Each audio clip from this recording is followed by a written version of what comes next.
In this video, we're going to talk about spanning trees.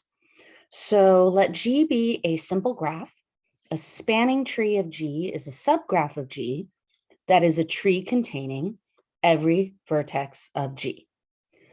So the idea is what we'll look at is considered a subgraph, but what we don't want are simple circuits because a simple circuit it makes it no longer a tree. Okay. So just to kind of look over here at some of the simple circuits, there's a simple circuit right here, right? That would be considered a simple circuit. We have a simple circuit down here, right? We have another one right here. There are quite a few. And then I can make variations of combining those, right? Like I could go. All right, so we get the idea. There are simple circuits. So need to get rid of simple circuits. All right. So to do that, we're going to remove edges. Now, the way we'll approach this is slightly random, but we are going to create some actual algorithms to help us, approach it more regularly. So first thing I want to do, I'm going to start with the first simple circuit I see. I'm going to start, or the first one I should say I highlighted, and that was this one. All right, so I'm going to remove one of those edges. So I'm going to remove, oops, that's not how you spell remove. I'm going to remove the edge A to E. All right, so that one's going to go away. I'll actually redraw this in a second, okay? And then I still have that little simple circuit down here at the bottom. All right. So for that one, I'm going to go ahead and remove the edge from E to F. So this one right there. Okay. And then last, I highlighted this little triangle. So to get rid of that one, I'm going to go ahead and eliminate C to G.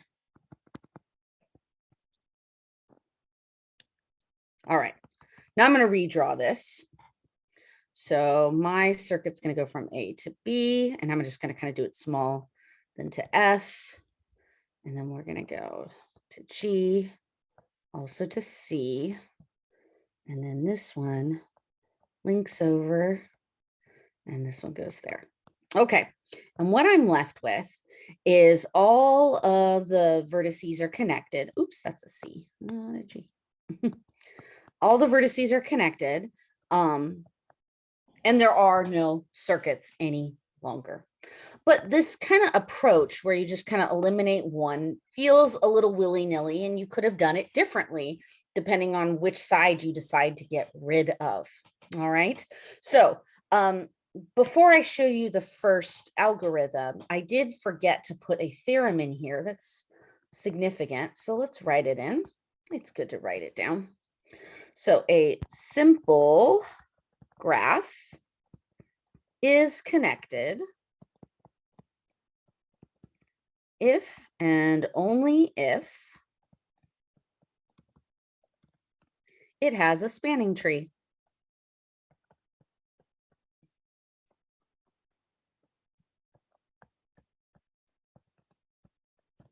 And you can look at the proof of that in the book. But there we go. We have that theorem. And I didn't mean to skip it because it's an important theorem. If we have a simple graph, it's connected if and only if it has a spanning tree. All right, so there's a connection between those two. Let's look at the first algorithm. It's called the depth first search. So the idea is we're going to go for longest chain is kind of the idea for the depth first search. So you start from a vertex, and they say you can start at any vertex you want. So you start at a vertex, and the idea is to keep going as long as you possibly can. Then you'll back up once you run out of edges and vertices, you back up and and go to a previous vertice that maybe had another edge and take that route. All right. And you just keep repeating it. It kind of helps to see it as an example. So I'm going to come back up here and I'm going to do this for this example here. All right, so I'm going to do it in green just so we have a way of following it. Okay, so we're going to map out this way. So we're going to start with the vertex A. And in general, like I said, my goal is to keep going as long as I possibly can. And I typically give priority to alphabetical order, meaning when I get to F, I'm going to move to E as priority over G because E would be out more demand in terms of alphabetical order. Okay, that's how I kind of make those decisions. All right, so because A has a choice of B and E, I'm going to choose B to be the first one I start with. And I'm going to create like a simple little tree here to draw this out. Okay, so I'm going to go to B, then I have to go to F. I have no choice. And then F, I have a choice, and I'm going to go to E, because if I have a choice between E and G, I'll pick the alphabetical, but E actually connects to G,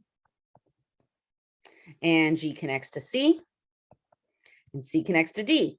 Okay, so I made a full connection just by doing that. So here is what my graph would look like. I would go from A to B, B to F, F to E, E to G, G to C, and C to D. So that would be using the depth first search. That would be how I would have approached that, starting at A. If I had started somewhere else, it could look a little bit differently and my approach could have looked differently. All right.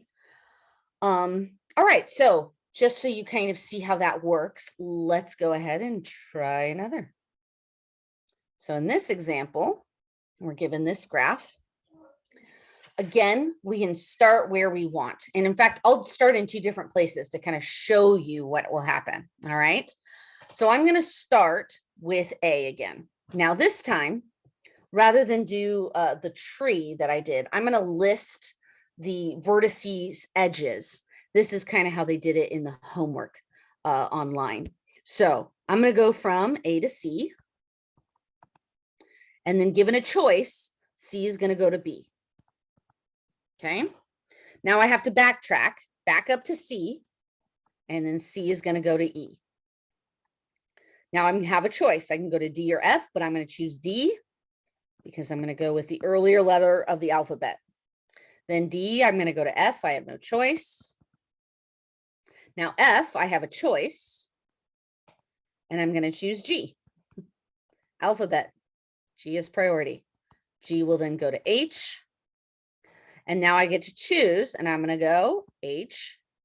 Now, because I'm trying to do longer in this particular case, I am going to choose K because I can go one extra if I go K.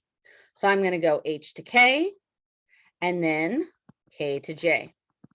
And then at the end, I'm going to backtrack to H and tag on I. So the depth first is trying to get the longer strings. All right. Visually, it looks like this. We start at A, we went to C, then we went to B, then we backtracked and went C to E,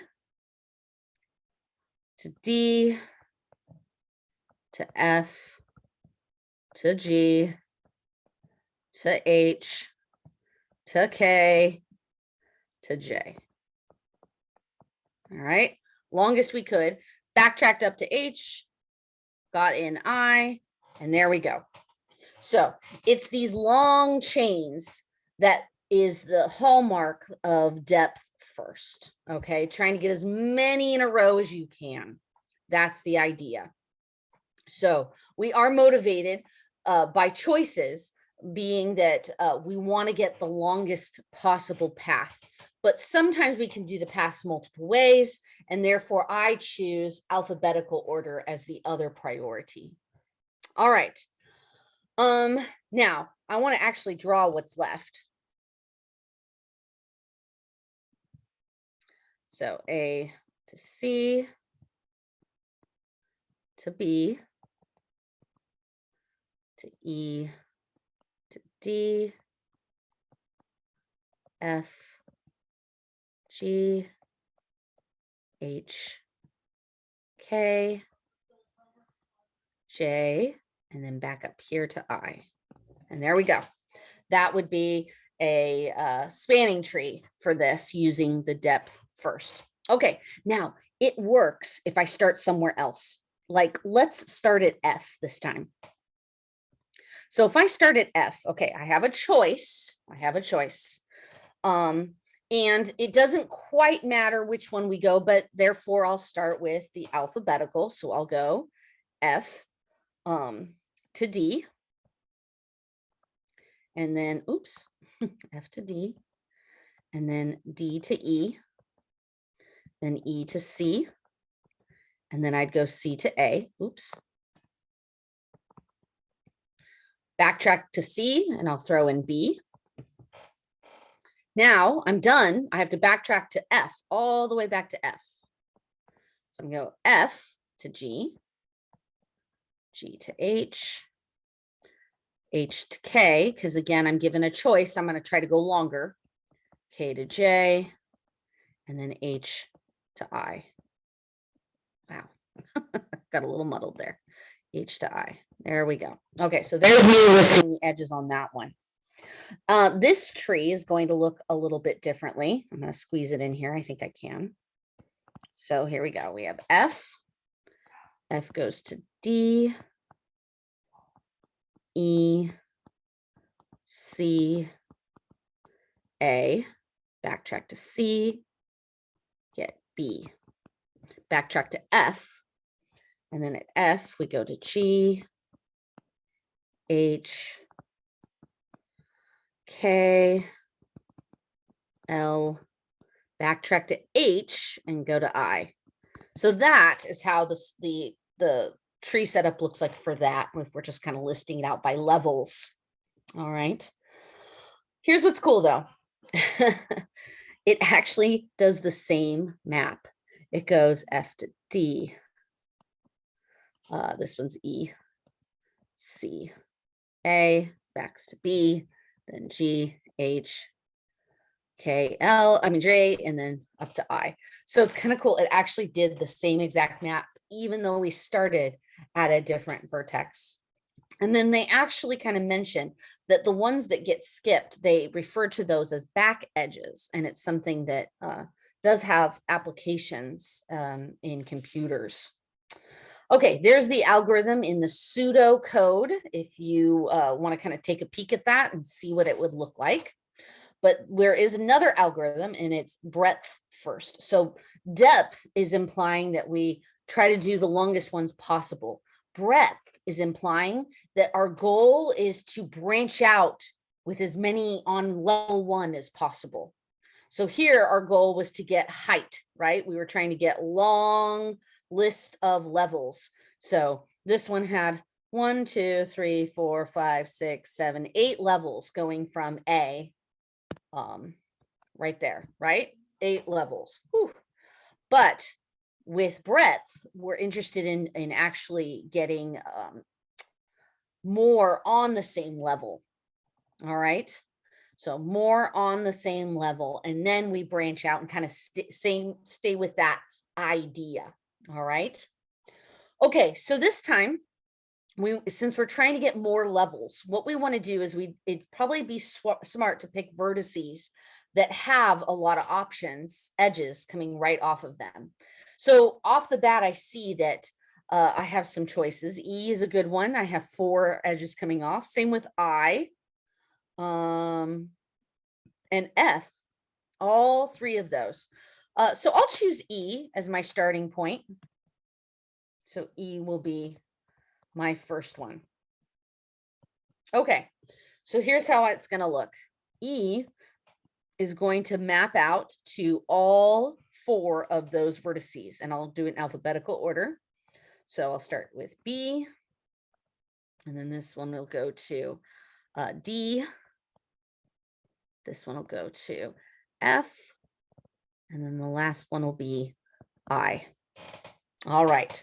So from B, then I can go to both A and C.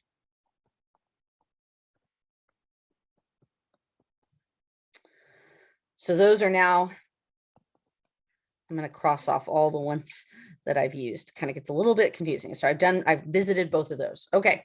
So now I'm going back to D, and D then I can pick up H.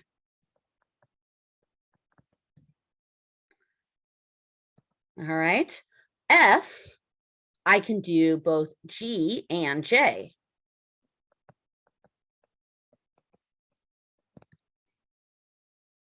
And then I can get K. Okay, so then from K, I could go to M. So that's going to add a third level. And I also from G can go to L. So we got them all the vertices. Okay, I'm going to erase this because now I'm going to draw out what that actually looks like. All right, so from E, here's E. We went all these directions. B, D, F, and I. Okay, B went to A and C. D went to H. F went to both the G and the J.